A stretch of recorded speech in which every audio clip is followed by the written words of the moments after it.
Hello दोस्तों, आप सभी का स्वागत है आपके अपने YouTube चैनल एम क्लासेज में। आज का ये वीडियो आप सभी के लिए काफी ज्यादा इंपॉर्टेंट होने वाला है। आज इस वीडियो के अंदर हम चैप्टर नंबर 9 जिसका नाम है किरण प्रकाशिकी, इस चैप्टर के हम महत्वपूर्ण न्यूमेरिकल क्वेश्चनों को देखने वाले हैं। ये इस चैप्टरों का न्यूमेरिकल क्वेश्चनों का पार्ट 2 है बच्चों। इससे पहले मैंने पार्ट 1 को समाप्त कर दिया है, जिसके अंदर मैंने महत्वपूर्ण गत वर्षों में जो आपके बोर्ड ने आपके एग्जाम में जो न्यूमेरिकल क्वेश्चन पूछे हैं इस चैप्टर से रिलेटेड, उन सभी क्वेश्चनों को मैंने नस्ते नाबूद कर दिया था। कुछ क्वेश्चन बच गए थे, उन क्वेश्चनों को मैं पार्ट 2 के अंदर समाप्त कर दूंगा। तो ये वीडियो आप सभी के लिए काफी खास और काफी इंपॉर्टेंट होने वाली है। जो कमजोर छात्र है वो इस वीडियो को भाई जरूर से जरूर देखें, क्योंकि मैं आसान भाषा में आसान तरीके से इन न्यूमेरिकल क्वेश्चनों को करवा दूंगा। साथ ही साथ बच्चों याद रहे, पिछले वर्षों में पूछे गए न्यूमेरिकल क्वेश्चनों को मैं करवा रहा हूं और इनसे बाहर एग्जाम में कुछ भी नहीं जाएगा, क्योंकि बच्चों एग्जामिनर हर साल इन्हीं में से क्वेश्चन देता है। सिर्फ वो संख्यात्मक मान चेंज करता है और कुछ भी चेंज नहीं करता। यदि आपको कंसेप्ट पता है, तरीका आपको पता है सवाल कैसे होगा, तो आप आराम से सवाल को बना लोगे। इसीलिए ये वीडियो काफी इंपॉर्टेंट है, वीडियो को बिल्कुल मिस मत कीजिए। साथ के साथ इस क्लास का जो सॉल्यूशन पीडीएफ है आपको वो हमारे व्हाट्सएप ग्रुप और टेलीग्राम चैनल पर मिल जाएगा। आप लिंक डिस्क्रिप्शन बॉक्स में दे रखी है, आप जाइए उनको ज्वाइन कर लीजिए भाई। तो स्टार्ट करते हैं आज का पहला क्वेश्चन। देखिए भाई, पहला क्वेश्चन क्या है, n बराबर √3 वाले कांच के प्रिज्म का न्यूनतम विचलन कोण इसके अपवर्तक कोण के बराबर है। प्रिज्म कोण का मान आपको बताना है। देखिए, आपको न्यूमेरिकल क्वेश्चनों की जो स्टार्टिंग है ना वो कैसे करनी है। सबसे पहले लिखना है आपको आंसर नंबर, जिस क्वेश्चन का आप आंसर बता रहे हो उसको आपको डाल देना है। फिर लिखना है आपको यहाँ पर गिवन डाटा। ये बच्चों एक तरीका है न्यूमेरिकल क्वेश्चनों को करने का। तो अपवर्तनांक दिया है n बराबर में √3। कह रहा है जो न्यूनतम विचलन कोण है ना, न्यूनतम विचलन कोण को हम डेल मिनिमम से प्रेजेंट करते हैं, वो आपके अपवर्तक कोण के बराबर है। अपवर्तक कोण का मतलब होता है प्रिज्म कोण, और प्रिज्म कोण को प्रेजेंट किया जाता है कैपिटल S से। तो आपसे प्रिज्म कोण का ही मान पूछा जा रहा है, ये क्वेश्चन है। तो देखिए, आप सभी ने प्रिज्म वाली डेरिवेशन पढ़ी होगी बच्चों, तो वहां से एक फॉर्मूला निकल कर आता है। तो उस फॉर्मूला में लिख देता हूं, वी नाउ डेट, हम जानते हैं। तो आप क्या जानते हो फॉर्मूले के बारे में, n बराबर होता है साइन डेल मिनिमम प्लस में a/2 बटे में साइन a/2। तो देखिए n का मान तो है √3, साइन डेल जो मिनिमम है वो आपके a के बराबर है, तो हम तो a ही जमाने वाले हैं, क्योंकि हमें तो a तो निकालना है भाई। तो sign a plus a/2 sign a/2। आगे देखिए क्या होगा। देखो यहाँ से a प्लस a ऐड होंगे तो 2 है, 2 से 2 कट जाएगा, क्या बचेगा साइन a बटा में साइन a/2। अब जो बायोलॉजी वाले बच्चे हैं उनको थोड़ी सी यहाँ दिक्कत आएगी, लेकिन जो मैथ वाले बच्चे हैं वो इस सवाल को आराम से कर लेंगे, क्योंकि यहाँ पर थोड़ी सी ट्रिग्नोमेट्री काम में आने वाली है भाई। साइन 2θ का फॉर्मूला आपको पता होना चाहिए। तो मैथ वालों को पता होगा क्या होता है 2 sin θ, और ये आपका cos θ होता है। बायोलॉजी वालों को नहीं पता, आप इस फॉर्मूले को याद कर सकते हो भाई, है ना, कोई ज्यादा बड़ा है नहीं। देखो यहाँ पर आपका एंगल जो है वो a है, यहाँ θ है, उससे कोई मतलब नहीं है। लेकिन यहाँ ना 2 नहीं है, यहाँ 2 है, इसका मतलब इस 2 को हटाना पड़ेगा। इसीलिए मैं एंगल में डिवाइड कर रहा हूँ 2 का, यहाँ भी 2 का और यहाँ भी 2 का। तो क्या बन जाएगा, तो यहाँ पर साइन θ बराबर हो जाएगा 2 sin θ/2 और cos θ/2। तो मैं साइन a के स्थान पर इस फॉर्मूले को जमा रहा हूँ। तो देखिए √3 बराबर में 2 sin θ की वैल्यू कितनी है a/2 और cos a/2 बटे में क्या है साइन a/2। अब देखो साइन a/2 से साइन a/2 कट जाएगा, कितना बचने वाला है 2 cos a/2। मैं 2 को कहाँ भेजूंगा √3 के भाग में, तो क्या मिलेगा cos a/2 √3 बटा में 2। अब देखो आप यहाँ से हमें तो a का मान निकालना है, मतलब इस cos को हटाना पड़ेगा। तो cos कब हट सकता है, जब बराबर में cos आ जाए। तो ये सोचो आप cos में किसका मान होता है एंगल में, सोच के देखो आप। तो ये 30 का मान होता है, cos 30 का मान होता है √3 बटा में 2। तो इस चीज को हम लिख सकते हैं cos a/2 बराबर में cos 30 डिग्री। तो cos से cos आपका हट गया, तो यहाँ से आपको जो a/2 का मान मिला वो कितना है 30 डिग्री। लेकिन हमें तो a का मान निकालना है, तो 2 को आप गुणा करोगे 30 से तो 60 डिग्री आपका अपवर्तक कोण यानी कि प्रिज्म कोण आपका निकल कर आ जाएगा। ऐसे बच्चों आपको इस सवाल को करना है। अब देखते हैं अगला सवाल। अगला सवाल देखने से पहले बच्चों वीडियो को लाइक कर दीजिएगा, चैनल को सब्सक्राइब भी कर लीजिएगा। देखते हैं। तो देखिए अगला क्वेश्चन क्या है। क्वेश्चन नंबर 2 आपसे बोल रहा है कि एक बिंब की उत्तल लेंस से दूरी क्या होगी, मतलब आपको यू निकालना है यदि प्रतिबिंब 2 गुना आवर्धित है, मतलब आपको आवर्धन का मान दिया हुआ है 2, m का मान आपको दिया है, लेंस की फोकस दूरी आपको दे रखी है 10 सेंटीमीटर, तो आपको u निकाल कर बताना है। तो सबसे पहले स्टार्टिंग कहां से करनी है, आंसर नंबर 2 गिवन डाटा। तो आवर्धन आपको दिया हुआ है 2 गुना आवर्धन है, कितने गुना है 2 गुना।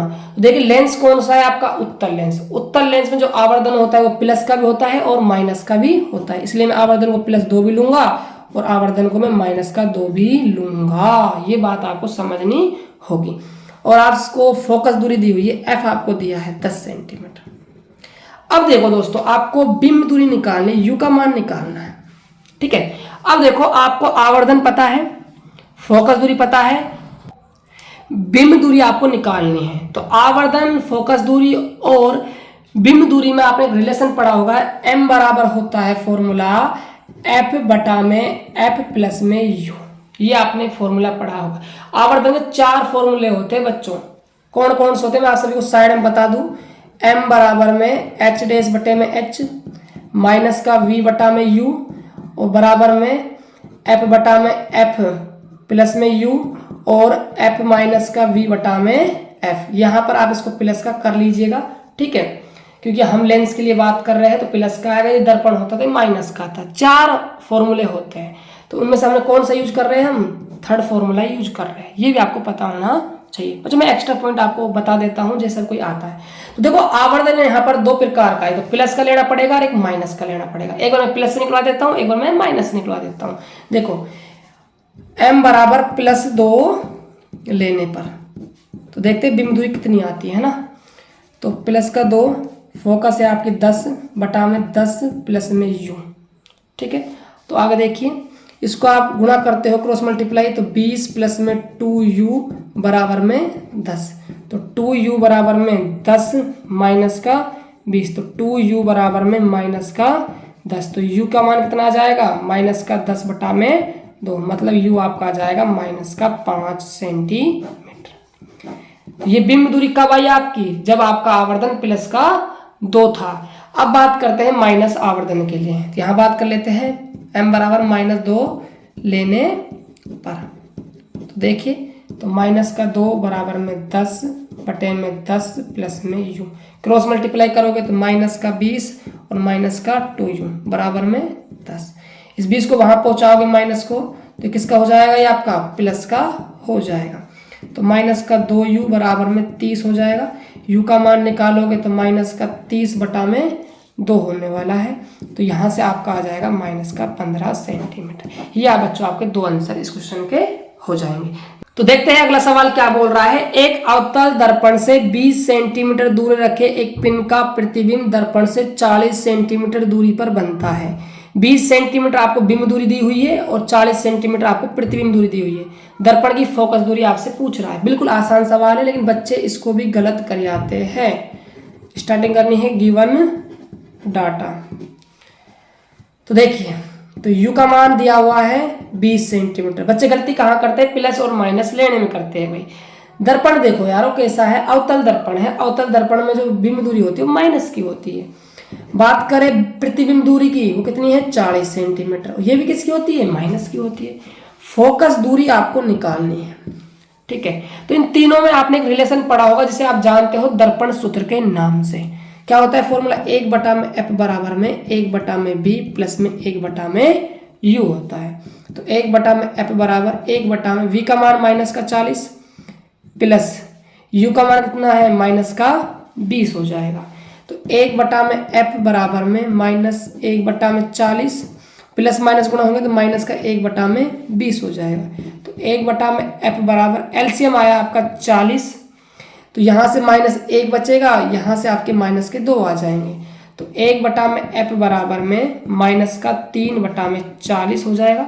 अब आपको f निकालना है तो आप इनको पलट दोगे, क्या करोगे, पलट दोगे, तो -40/3 और आप भाग लगाओगे, देखो 3 एकम 3, कितने बचे, 1 10 हुआ, 3 तिया 9, पॉइंट, फिर 3 सेंटीमीटर, किसका आएगा, माइनस का, क्यों, क्योंकि फोकस दूरी अवतल लेंस की माइनस से होती है। ये आपका राइट आंसर हो जाएगा। ऐसे आपको बच्चों इस सवाल को करना था। अब देखते हैं हम अगला सवाल। तो देखिए बच्चों, अगला जो सवाल है आप सभी के सामने, क्वेश्चन नंबर जो 4 है, वो सबसे अच्छा सवाल है और इसमें कंसेप्ट भी अच्छा है, इसीलिए सवाल काफी इंपॉर्टेंट बन जाता है, लेकिन हम इसको भी कर लेंगे। देखो क्वेश्चन क्या कह रहा है, एक खगोलीय दूरदर्शी की रचना सामान्य समायोजन में आवर्धन क्षमता 50 के लिए की जानी है। तो जो डाटा दिया हुआ है ना, ऐसे क्वेश्चनों में डाटाओं को आप पहले कलेक्ट कर लो बच्चों। तो गिवन डाटा क्या दिया हुआ है, आवर्धन, मतलब m दिया है 50, ठीक है। यदि नलिका की लंबाई l का मान दिया है, कितना है, 102 सेंटीमीटर। आगे कह रहा है तो अभिदर्शक मतलब जानते हो ना, कौन सा, जो वस्तु के पास वाला लेंस को कहते हैं अभिदर्शक, और नेत्रिका लेंस मतलब जहां हमारी आंख होती है वो वाला लेंस कहलाता है नेत्रिका लेंस, की क्षमता निकालनी है। तो अभिदर्शक लेंस को तो हम ऑब्जेक्ट लेंस कहते हैं, इसीलिए उसको क्षमता को हम P0 से प्रेजेंट कर देंगे। और जो नेत्रिका लेंस है उसको कहते हैं हम आई के पास जो लेंस रखा हुआ है, इसलिए उसकी हम पावर को Pe से व्यक्त कर देंगे। ये हमें निकालना है। तो देखो बच्चों, पावर निकालने कहने का मतलब इतना सा है। तो पावर कब निकलेगी, जब इनकी फोकस दूरियां हमें पता होगी। तो पहले निकालते हैं फोकस दूरियां। देखो आवर्धन का एक फॉर्मूला पढ़ा होगा आपने दूरदर्शी में, m बराबर में होता है F0/Fe, ठीक है। अब आपको आवर्धन दिया हुआ है 50, तो 50 बराबर में F0/Fe। तो यहां से जो F0 है वो निकल कर आ जाएगा 50Fe। और आपको नलिका की लंबाई दी है L, तो उसका फॉर्मूला होता है L बराबर में F0 प्लस में Fe। तो नलिका की लंबाई दे रखी है 102 सेंटीमीटर, बराबर में F0 का मान कितना है, तो यहां से रख सकते हैं हम 50Fe प्लस में Fe। तो ये 50Fe प्लस में Fe कितने हो जाएंगे, 51Fe, बराबर में 102। Fe का मान निकालोगे तो आप 102 में किसका भाग लगाओगे, 51 का, तो कितना आ जाएगा भाई, 2 सेंटीमीटर आपका निकल कर आ जाएगा। देखो याद रहे, जो आपकी फोकस दूरी थी सेंटीमीटर में आई है ना, तो जो आपको फॉर्मूला लगाना है क्षमता का वो भी आपको सेंटीमीटर में ही लगाना है। यदि मीटर में आती तो फिर मीटर वाला लगा देते। ये भी एक कंसेप्ट है बच्चों, जो मैंने पिछली वीडियो में आपको सिखाया था, ठीक है। तो Fe निकल कर आ गया। चलो अभी तो F0 की और जरूरत है। तो F0 कैसे निकालोगे, तो चाहे तो आप इस समीकरण इसमें मान रख दो, चाहे आप इसमें रख दो, किसी में भी रख सकते हो। तो मैं तो ये कहता हूं कि देखो Fe तो हमें पता लग गया, तो F0 इसका मान कितना आ जाएगा, तो 250 को आप किससे गुणा कर दो, 2 से, तो ये आपका आ जाएगा 100 सेंटीमीटर। Fe पता है और F0 पता है, तो P0 कैसे निकलेगा, 100 बटा में F0 करके, और P कैसे निकलेगा, 100 बटा में Fe करके। तो ये आपका सेंटीमीटर में है, ये भी आपका सेंटीमीटर में है। तो 100 बटा में F0 कितना है आपका 100, तो यहां से आपके आ जाएगी क्षमता 1 डायोप्टर। बात करें इधर की, तो यहाँ 100, Fe का मान कितना है 2, तो यहां से आपके निकल कर आ जाएगी 50 डायोप्टर क्षमता। ये सवाल बच्चों आपको ऐसे करना था। तो बच्चों जितने भी सवाल आपके बोर्ड एग्जाम में पूछे गए उन सभी क्वेश्चनों को मैंने नस्ते नाबूद कर दिया है। तो इस चैप्टर के न्यूमेरिकल क्वेश्चन होते हैं समाप्त। ऐसे बच्चों में अगले चैप्टरों के सारे numerical question step by step करते हो जाएंगे। डेफिनेशन आपको मिलती रहेगी, डेरिवेशन मिलती रहेगी, आपको ऑब्जेक्टिव क्वेश्चन मिलते रहेंगे, सब चीज आपको फ्री में मिलने वाली है। इसीलिए आप जाइए, डिस्क्रिप्शन बॉक्स में लिंक है, व्हाट्सएप ग्रुप पर ज्वाइन कर लीजिए। साथ के साथ चैनल को सब्सक्राइब कर लीजिएगा, बेल आइकन को प्रेस कर लीजिए ताकि वीडियो की नोटिफिकेशन आ सके। तो मिलते हैं और एक बेहतर वीडियो के साथ, तब तक के लिए जय हिंद जय भारत।